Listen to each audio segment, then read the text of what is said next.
ஸல்லல்லாஹு அலைஹி வஸல்லம் அவர்கள் இந்த ஹிஜ்ரத்துக்காக மிக நுட்பமாக திட்டமிட்டார்கள். பிளானிங். இன்றைக்கு முஸ்லிம்களிடம் இல்லாத ஒரு விஷயம் பிளானிங் தான். எதையுமே திட்டமிடுவதில்லை, முன்திட்டம் இல்லை. சரியான திட்டமிட்டார்கள். எப்போது நாம் இந்த பயணத்தை தொடங்க வேண்டும், எங்கே தங்க வேண்டும், மதீனாவிற்கு செல்லக்கூடிய பாதை எது, யாரை பயணத்தின் தோழராக எடுத்துக்கொள்ள வேண்டும், பயணத்தினுடைய வழிகாட்டியாக யாரை எடுத்துக்கொள்ள வேண்டும் என்பது உட்பட மிக முக்கியமான திட்டங்களை வகுத்திருந்தார்கள். அந்த திட்டத்தை எந்த அளவு நுணுக்கமாக தீட்டியிருக்கிறார்கள் என்று சொன்னால், வழக்கமாக வடக்கை நோக்கி செல்லக்கூடிய அந்த மதீனாவை நோக்கி செல்லாமல் அவர்கள் எதிர் திசையிலே சென்றார்கள். Opposite direction. ஏனென்றால் பெருமானார் ஸல்லல்லாஹு அலைஹி வஸல்லம் அவர்களை தொடக்கத்தில் மிரட்டினார்கள், அச்சுறுத்தினார்கள், ஆசை வார்த்தை காட்டினார்கள். இறுதியில் அவருடைய தலைக்கு விளைவிக்கக்கூடிய அளவிற்கு சென்றார்கள். எனவே பெருமானார் நாயகம் ஸல்லல்லாஹு அலைஹி வஸல்லம் அவர்கள் அந்த மக்கத்து குறைஷிகளிடமிருந்து தப்பித்து சென்று மதீனாவிற்கு செல்ல வேண்டும் என்ற ஒரு நிலை ஏற்படுகிறது. எனவே அவர்கள் இந்த மதீனாவை தேர்ந்தெடுப்பதற்காக அவருடைய பாதையை திட்டமிடுவதற்கு முன்பாக மதீனாவை தேர்ந்தெடுக்கிறார். அதுவும் திட்டத்தில் ஒன்று. அபிஷினியாவுக்கு முதல்ல போனது தாயிஃப் போனாங்க பெருமானார் ஸல்லல்லாஹு அலைஹி வஸல்லம் அவர்கள். தாயிஃப் நகரத்தில் எப்படி இருக்கிறது எங்களுடைய சூழ்நிலைகள் என்று. ஆனால் அந்த மக்கள் கல்லால் அடித்து விரட்டினார்கள். தாயிஃபிற்கு அந்த பாக்கியம் இல்லாமல் போய்விட்டது.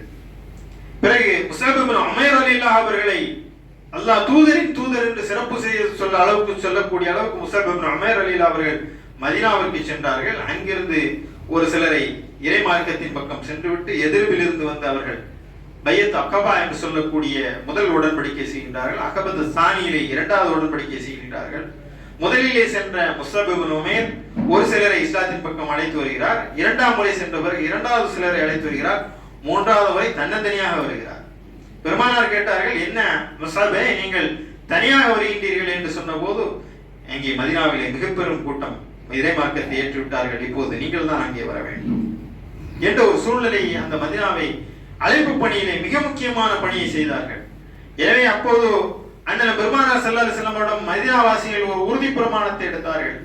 ஸல்லல்லாஹு அலைஹி வஸல்லம் அவர்கள் சொன்னார்கள், என்னை நீங்கள் மதீனாவிற்கு அழைக்கின்றீர்கள், எதிரிபிற்கு நீங்கள் அங்கே அழைத்தால் நீங்கள் அங்கே ஏற்கொள்ளக்கூடிய சூழ்நிலைகள் கடுமையாகும், நெருக்கடிகள் அதிகமாகும். அந்த நெருக்கடிகளை தாங்குவதற்குண்டான தகுதி இருக்கின்றதா?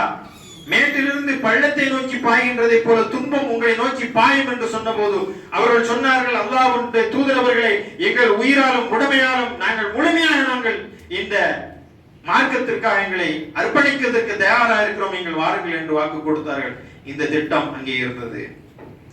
பயணத்தினுடைய தோழராக அபூபக்கர் சித்திக் ரலியல்லாஹு அவர்களை அவர்கள் தேர்ந்தெடுத்து அபூபக்கரிடம் அதற்கான திட்டத்திற்கான பயணத்தை சொல்கின்றார்கள். அவர்கள் 2 ஒட்டகங்களை தயார் செய்கின்றார்கள். அல்லாஹ்வுடைய அனுமதிக்காக காத்திருக்கக்கூடிய பெருமானார் ஸல்லல்லாஹு அலைஹி வஸல்லம் அவர்கள் அந்த திட்டத்தை சரியாக முறையிலே வகுத்து தருகிறார்கள். அப்போ பாதை எதிர் திசையில் செல்ல வேண்டும், அபூபக்கரை உடன் அழைத்து செல்ல வேண்டும், இங்கே பாதுகாவலராக அலி ரலியல்லாஹு அவர்களை நியமிக்க வேண்டும். இதெல்லாம் செய்த பிறகு சவுர் குகையிலே அவர்கள் தங்குவதற்கான ஒரு ஏற்பாட்டை செய்கின்றார்கள். அந்த குகையிலே தங்குவதற்கான ஒரு திட்டம். அந்த குகையிலே தங்கும் போது அங்கே உணவு கொண்டு வருவதற்காக ஆமிர் பின் புகைரா என்று சொல்லக்கூடிய ஒருவரை ஏற்பாடு செய்து அவர் அங்கே உணவு கொண்டு வரக்கூடிய ஒரு சூழ்நிலை இருக்கிறது.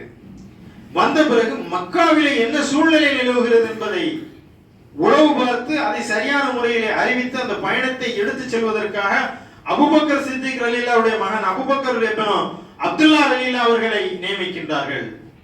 அவர் அங்கிருந்து வந்து தகவலை சொல்லிவிட்டு இரவு தகவலை சொல்லிவிட்டு காலையிலே மதிய மக்காவிற்கு திரும்பி சென்று விடுவார். அப்ப அவர் வந்து போன இந்த காலடி தடங்கள் இருக்கிறது, இந்த காலடி தடங்களை அழிப்பதற்காக ஆட்டு மந்தைகளை ஓட்டிச் செல்வதற்கான ஒரு ஏற்பாடு. அஸ்மா பின்த் அபீ பக்கர் ரலியல்லாஹு தஆலா அன்ஹும் அவர்கள் இந்த கால்நடைகளுடன் அவர்கள் வருவார்கள், உணவு தந்து விட்டு அந்த கால் தடங்களை அழித்து விட்டு செல்வார்கள். இதுவெல்லாம் மிக முக்கியமான திட்டம். நீங்கள் ஆழமாக நீங்கள் பார்த்தீர்கள் என்று சொன்னால் அந்த தௌர் குகையில் இருந்து மதீனாவிற்கு செல்லக்கூடிய ஒரு திட்டம்.